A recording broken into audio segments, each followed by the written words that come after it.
सर्वांनी लक्ष द्या. तुमच्या समोर इथं भागाकाराचा प्रश्न आहे. त्यालाच आपण इंग्रजीमध्ये काय म्हणतो? डिवाइड म्हणतो. काय म्हणतो?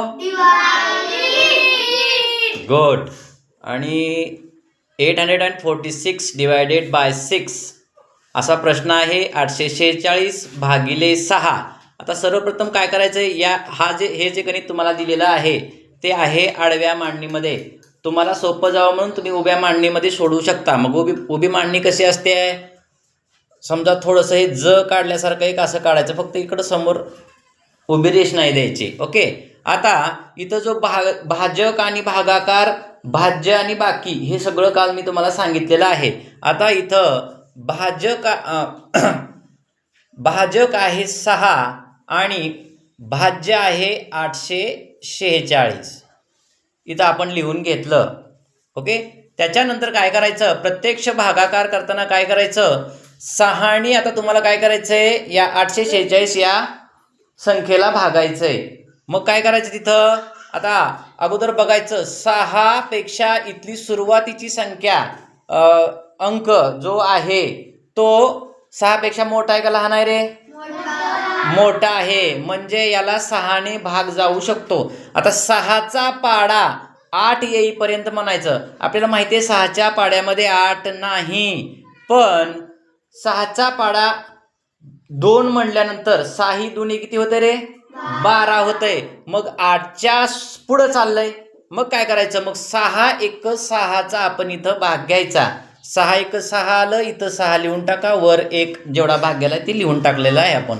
आता काय करायचंय? याची तुम्हाला वजाबाकी करायची. काय करायचंय? आणि आता वजाबाकी करावर 8 मधून 6 गेलं, किती राहिले रे बाबांनो? 2 राहिले.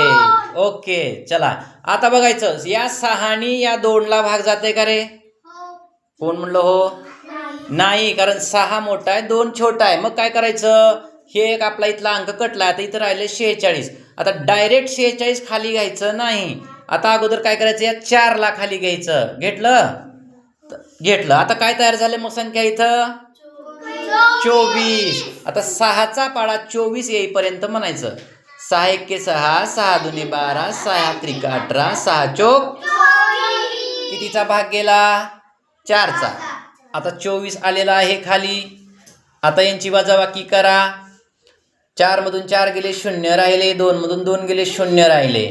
आता फक्त एक अंक उरला. हा इथला 4 पण कटला, एकच अंक उरला 6. आता तो जसाच्या तसा खाली घ्या. आता इकडं 0 0 आहे, म्हणजे इथं फक्त 6च आहे. 6च्या डावीकडे 2 0 आहेत. काही फरक पडत नाही, याला पण 6च म्हणायचं. कळलं? 6च्या पुढे 0 जर आलं तर मग ते संख्या बदलत जातात. आलं लक्षात? तर मग आता 6 आणि इथं पण 6 आहे. 6 × 1 = इथं 1 लिहून टाका. 1चा भाग गेला. इथं 6 लिहून टाका. मायनस करा. इथं 0 आलं, इथं 0 आलं, इथं 0 आलं. बाकी 0 आली म्हणजे आपला भागाकार संपलेला आहे.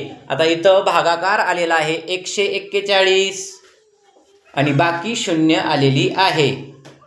आता घरी सोडवताना हा व्हिडिओ बघायचा मी कसा सोडवलाय, आणि उद्या येताना जी मी शीट पाठवल ती शीट सोडवून आणायची आहे. चुकायचं नाही. कळलं?